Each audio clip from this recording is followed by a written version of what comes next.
Yep. Thanks, you guys, for being here. I don't know if I've ever been this emotional after a game that wasn't the last game of the season. A lot of different, I mean, the end of the season type of game is a different type of emotion, but the best way I can say it is that I'm just so invested in this team. I'm riding with this team. I told them in the locker room,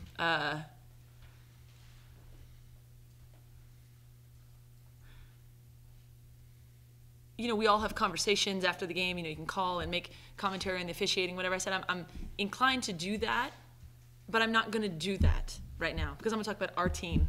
And at the end of the day, we fought really hard against a great team to put ourselves in a situation to win, but we also did some things that were under our control to get a deficit in the first place.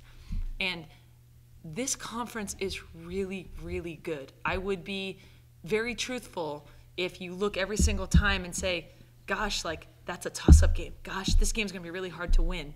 So the way that we can separate is not the conference getting easier, is not anyone on our schedule, me trying to paint them as any less good than what they are. It's us being better and us doing things all the time that separate us. So we did that for a lot of this game. We really did. We just didn't do it for all 40 minutes. Again, credit them. They're really good. They're like a gazillion times better than their record.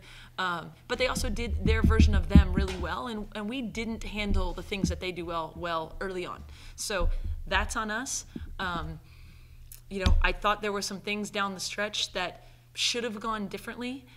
Both things under our control, like, you know, the box out on the free throw line, but also, you know, the other stuff that was out of our control. And, you know, that happens sometimes. It's hard when it's in such a critical situation, but more so, I think, you know, we have to be better in order to be the elite team that we want to be. Nothing's going to get easier. We're going to get better, and I think this team understands that.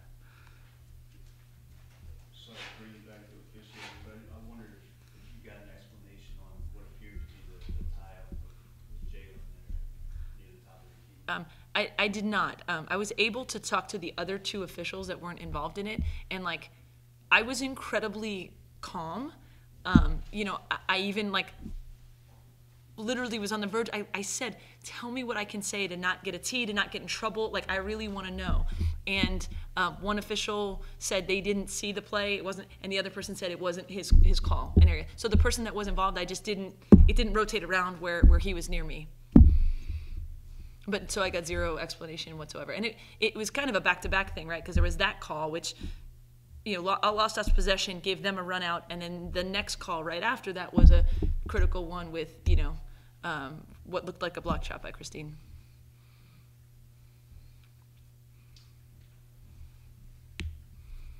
A lot of the game, Asia, they had 6'2", 6'5" wingspan. Tell me how you dealt with that, how you handled that with that edge. I'm not surprised. I'm really not surprised. I think you just, throughout the game, you have to figure out how to deal with that.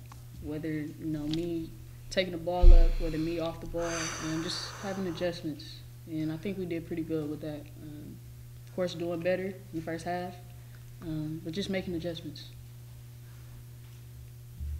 There were two key possessions in which Mackenzie Forbes taking the shot and then Keon taking the three. What do they do well in those possessions to prevent you from maybe getting the ball into Kristine or Asha? Pressure, pressure, pressure. I mean, that's, you know, like we've talked about, there's a couple different ways to play us, right? There's the sagging, put everyone on Kristine and let people shoot, which I don't think that's a good formula per se because we love people who can shoot. And then there's like the pressure the heck out of everyone. So no matter how much Kristine's open, like we might only get to it half the time. So to the tune of 32 and 13, you know, I would say, some people might say, oh, why are we going to do that? You know, but we turned the ball over too much. It's more so like it happened in waves. So the first half we were really bad at what we were supposed to do offensively, and then the second half we were way better. But I would say most of the time that we didn't get the look that we wanted, it was because of the pressure on the ball. Because they can put a 6'2" kid on the ball handler. Now, we have multiple ball handlers, so at some point I just started saying, hey, let's make the passer the person who's not Burke. So, like, if Burke's on the point, you know, we ran our action to get, you know, someone else off the wing. If Burke was on someone else, then I could run something where there was an entry there. But our timing on that one where Forbes ended up taking the shot. Like the whole timing of the play was off, and she just, tried to make a play. And then on the one that Kiana ended up shooting it, we were down 3 at the time. Am I correct? And so with 20 seconds, and so we weren't as much geared for a quick 2, which we did the earlier time, which worked out all right. But so Teasy had a good look. That look was a look from Teasy. When that broke down, there was a high on ball screen that gave Kiana an okay look, probably not the best look that we could have gotten. Coach, you mentioned turning the ball over. UCLA switches a lot between the player-to-player and the zone defense. How did that give you guys trouble in terms of handling the ball? In both of them, I think they put extreme pressure on the ball handler, so we couldn't quite get the rhythm that we wanted when we weren't good. And when we were good, we sort of got the ball where it needed to go. But I think anytime a team switches up from man to zone and you can't just capitalize right away, like it's like I thought when they went zone at times, it gave us some problems because I couldn't manufacture the exact looks that we wanted quite as well. At the end of regulation there, did you want to take the last shot? Were you hoping to take a shot with no time left, or did you like the look that Mackenzie got there? So I didn't like that look. That wasn't like the look that we drew up, and she had to make a play. So we wanted to initiate. We called like a quick. Some things take time to develop. That one's pretty quick. Like there's an option and a secondary option, and so we wanted to start that action at about 9 seconds, with the potential of the shot going up at like 6 seconds, because then you have the chance for an offensive rebound, but not time for them to go down the floor. That said, they had 4 seconds, and so it wasn't the worst thing. It wasn't like a total mismanagement. We just didn't quite get the look that we wanted.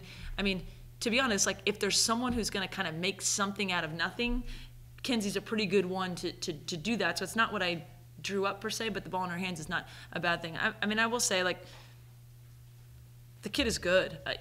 She figures out how to get the ball where it needs to go. She took her a while to adjust, I think, to the pace. Like the first half, she made a couple turnovers that she doesn't normally, but I've had kids where it takes them 3.5 games against UCLA to figure out the pressure, and she figured it out pretty quickly. So she was big for us. That just wasn't the best look for our team at that time. Kristine, you usually have a good perspective on this. You've been around this team for a while. How do you think you guys will respond to this little scheme you guys are in there? Well, we play USC. I think we're all focused on getting a win. I don't think anybody wants to lose 3 in a row. We were close with UConn. We lost to Harvard. This game was close. Next game has to be a win. I don't see anything else. I don't see anything that's going to change that.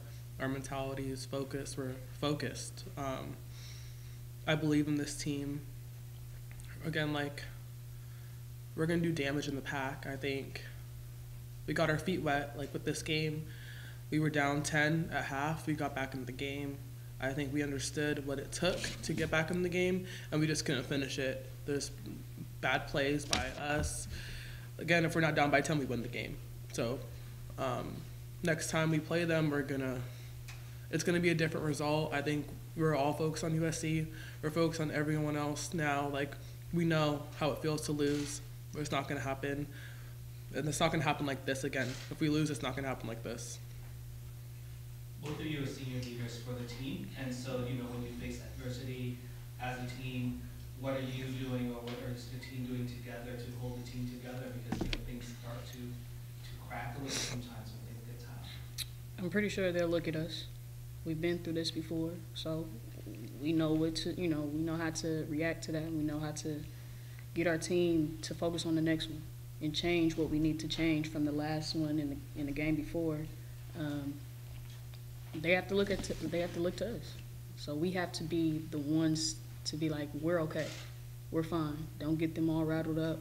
If we're rattled, they're rattled. So I think we're in a good position right now, and I think they should look at us for change.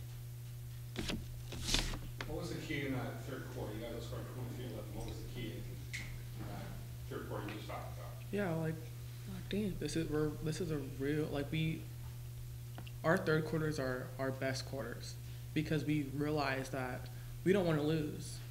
And Lindsay always comes in with a really good speech, and we all pick up on that, and we all try to capitalize on that. We all try to listen to her, because I feel like I truly, truly, truly believe that we all have each other's backs, and like we're not just a bunch of pretenders. Like we're real. This is a different team, and just our record right now doesn't show that.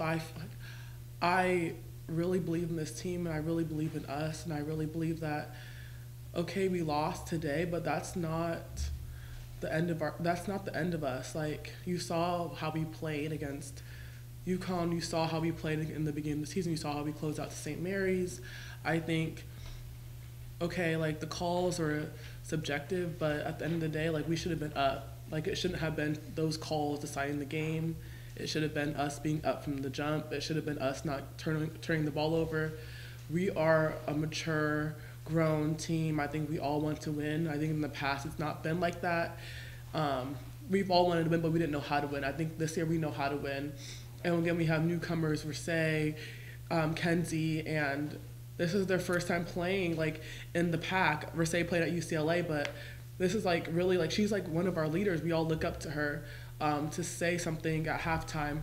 Asia too, like we look up to them to say something to motivate us, and I really believe that this is not going to justify how we played in preseason, or this is not going to put a mark on us, because we're going to dig ourselves out of whatever hole we put ourselves into, and we're going to just anyways like this. We're going to capitalize on this loss. Like we understand how we're going to learn how to close games. So one or two more questions. Lindsay, listening to the players talking even last week, even after they lost to Harvard. I mean, you know, I was covering this team over the years.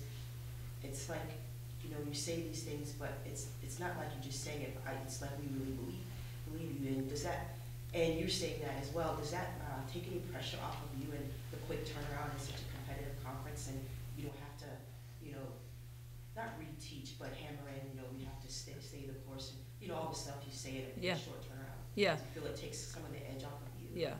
So on January 4th, as a college basketball coach, really caring about what I do, nothing takes the pressure off. Let me just tell you, like, it's part of what it is. Like, I really understand the perspective of what I do in the context of life and death and things that are going on in our country and all of that. I really do. But in terms of what goes on, I can promise you just nothing takes the pressure off, because it's almost more like with this group, like when they're so capable and when you're hearing what you're hearing, it's no less pressure. However, I think you're picking on something that's really true. You can't fake this.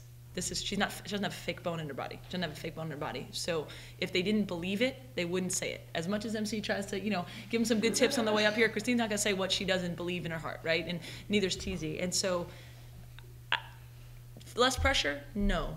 More confidence? Yes. Mm-hmm. Yes. I'm gonna want nothing more than to come to practice, you know, with this group tomorrow, and we will get ready to do the next thing, and I believe them. Like on these two, like my standards for them are so high that, like, yeah, I'm on them for like one little mistake that they could control when, you know, 32 and 13 and 16 and whatever, because that's what they want and they can handle it, and they're leading the others in that direction. So yes, I feel a palpable difference. This is not the situation that we want to be in, but I'd rather be in this situation with these guys than in a different situation with someone else, period. It's a whole different tenor. Yes.